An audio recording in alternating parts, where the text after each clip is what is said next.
across the plate, one of the largest crowds of the season, leads the walk.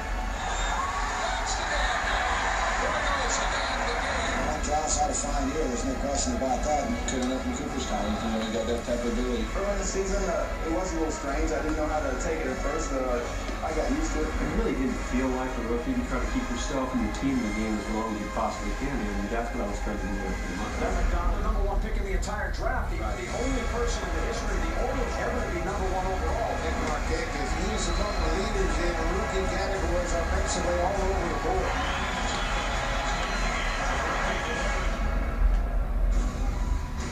That was then, and this is now. You know, some great rookie seasons for the Baltimore Orioles, including Cal Ripken as well. 1982 came up.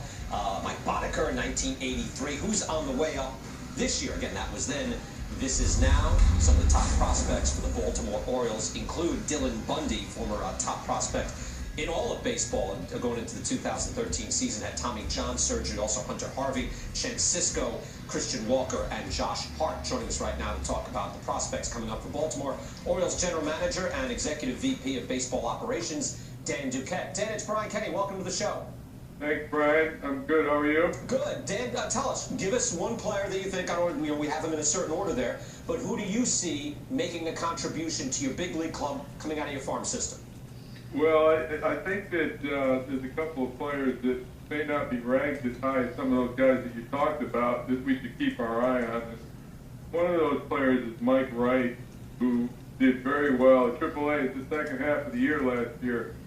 And I had scouts from other organizations that saw him late in the year, and they said, you really ought to keep an eye on Mike Wright. I know he didn't pitch that well early in the season, but he's pitching now like a really good, solid big league pitcher, and he's another kid out of East Carolina who's worked his way up through our farm system, and I think he's going to make a good contribution to the team. Christian Walker got here last year, probably a little bit ahead of schedule, and he's got an opportunity to make a contribution.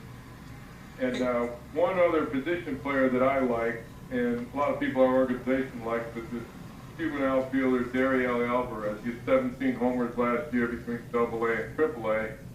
Got excellent tools, good arm. He can play center field and also right field. So I keep my eye on him. Dylan Bundy, I think, may help our team later on in the season, but given where he is recovering from Tommy John, it's probably going to take a few innings to get back on track. Hey Dan, John Heyman here. Since you've gone over almost all of the prospects that you have, and very well, I want to ask you a little bit about this offseason. Obviously, last offseason you were tremendous, got several MLB Executive of the Year awards. This offseason it's been a little bit quieter. Obviously, you lost Cruz, you lost Markakis. We know you tried a little bit on Markakis. You talked to Ichiro a little bit, Rasmus, Aoki, and yet you didn't sign any of them. You did add Snyder. You've made a couple of smaller moves. So I want to ask you at this point, are there more moves to make? Are you concerned that the offense may go down now without Cruz, which was a great signing last year, and Markakis? Yeah, I think we have some players that can replace Nick Markakis. We picked up Diaz last year late in the season. He did well. He'll be back.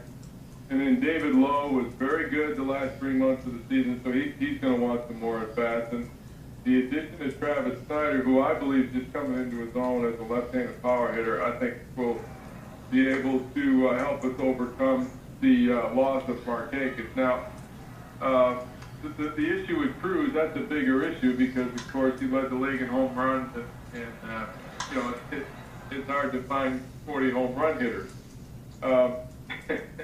But you know, we did lead the league in home runs last year, and we signed Delman Young. He'll probably get some more at bats at the DH. Maybe Snyder will get some at bats at the left side of the DH. And you know, I like the return of the players coming back on our team that we didn't have last year, notably Machado and Wieters. I mean, those are two young, power-hitting core players that we didn't have the benefit of having them on the team for any significant period in 2014. They will both be returning, so I think we're okay on the home run side, even with the loss. Dan, Ron Darling here. You and I have known each other a long time. I know you're one of the more intelligent people in the game. It'd be remiss for me not to ask, what happened between Toronto Blue Jays and the Baltimore Orioles. And remember, you could always just blame this show if you don't have an answer. Well, you know, I wasn't privy to all the conversations, but that does look like there's an opportunity there right now. And I've told all the fans of Baltimore that they should be reassured that we always go about building the team one piece at a time, and that my sole focus is on helping the Orioles have a good team. And I think we're going to have a good team. Dan, Cliff Corcoran from SI.com. The thing that puzzles me about your roster right now is your starting rotation. It looks like you've got 6 guys, and if I'm on paper picking 5 of them, the guy I leave out is the one you owe almost $40 million for the next 3 years, Ubaldo Jimenez. And that's before we get to Dylan Bundy helping out later in the year, Hunter Harvey, other guys coming up. What is the attitude going into the season with this 6-man rotation? Well, I don't know that we're going to go with a 6-man rotation. But I've never had any problem finding a job for a qualified and good major league starting pitcher. So I'd rather be going in with good starting pitching depth to start the season than having to look around for it, you know, because it's just hard to find and start to play. So I think a lot of those things will shake out in spring training. I do believe that Gosman is ready for a breakout season. Everything that I've looked at and followed his development tells me that he's ready to be a top quality pitcher. And I kind of like what I see from Logan Barrett, if he picked up that 05 draft. He won 12 games to play last year. He had a winning record at Baylor. He's won every step of the minors, and I think he's going to make a contribution to our staff too.